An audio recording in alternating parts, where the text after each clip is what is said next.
I'm getting really hot in this wool jumper. I'm gonna keep going.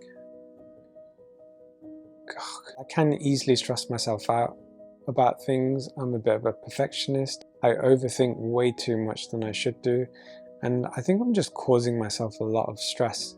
So in this video, I'm just going to share the 3 things that I'm practicing daily which has helped significantly reduce my stress and the overthinking and the anxiety that I experience on a daily basis.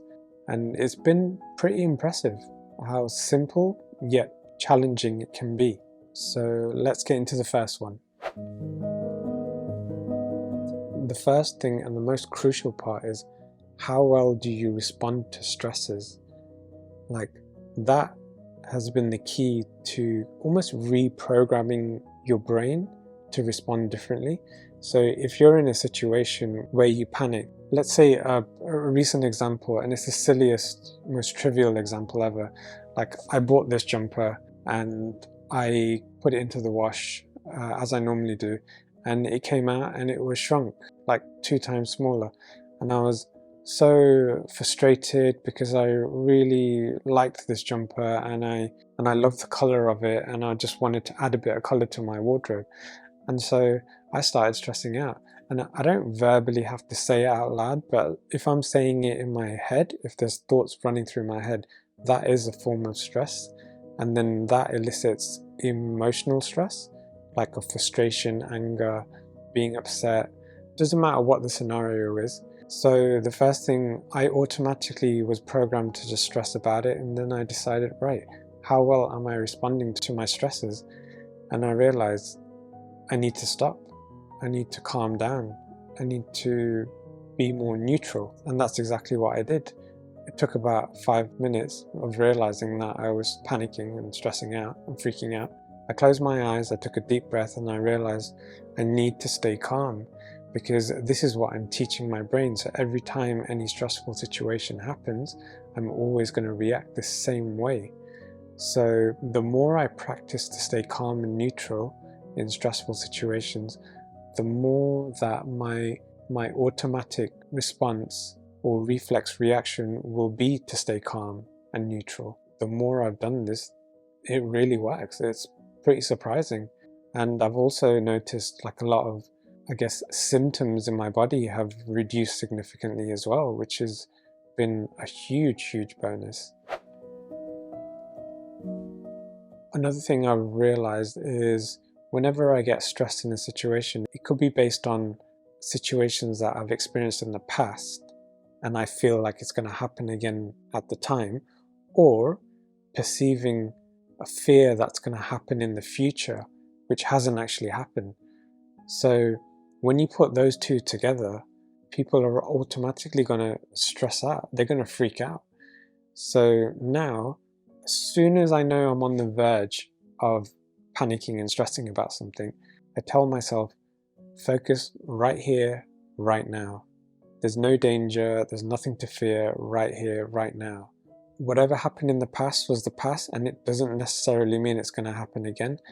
And whatever you think is going to happen in the future, that's completely out of your control and most likely will never ever happen, because our brains can think of the most creative, negative, fearful, scary situations that never really come true. So focus on the present, focus on what you can control, which is what you can do right now, and just take a deep breath and realize that there's nothing truly wrong and things will always resolve. Things can always be fixed in some way. There's always a solution to it eventually, but it may take a little bit of time, but it will sort itself out. It will be okay. And the next thing I'm definitely guilty of is extreme thinking. I always used to see things as black or white, never the grey area in between. And I think that's what I've had to learn, is never to think of things as good and bad. Be more neutral about everything and realize that there's different shades of grey in between.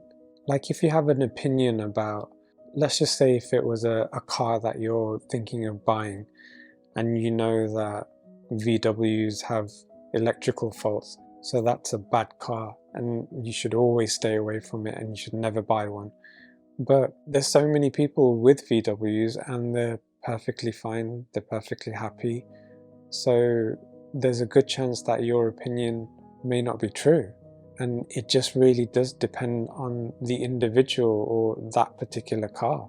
And even when you have a belief or an opinion about something, I think mine used to be too strong on one side, and now I've learned to just be a lot more open and welcoming to different opinions and views, because we're all fundamentally the same, but we all have different life experiences, so we're all going to have different beliefs and opinions. There's no right and wrong, it's just more about that's your belief and this is mine, and just be okay with that, because extreme thinking always seems to lead to more arguments and stress and maybe even symptoms. Now, I know what I've explained in this video is so simple, but it's actually really hard to practice, and it just takes consistency. If you can do it as many times as possible and just remain as calm and neutral as possible, you know, your brain will eventually learn this new behavior and it will be a reflex reaction,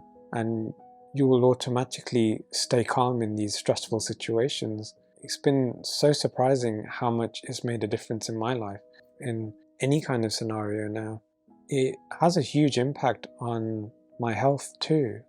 Lowering your stress improves your health, and it's a lasting effect as well. So why not give it a try and see how you go? Do it for at least 1 to 2 months, because it's like creating a brand new habit, and you need some time to do it consistently so then it becomes normal to you. So let me know in the comments if you resonate with anything, if you've experienced anything like this, and I'll see you in another video.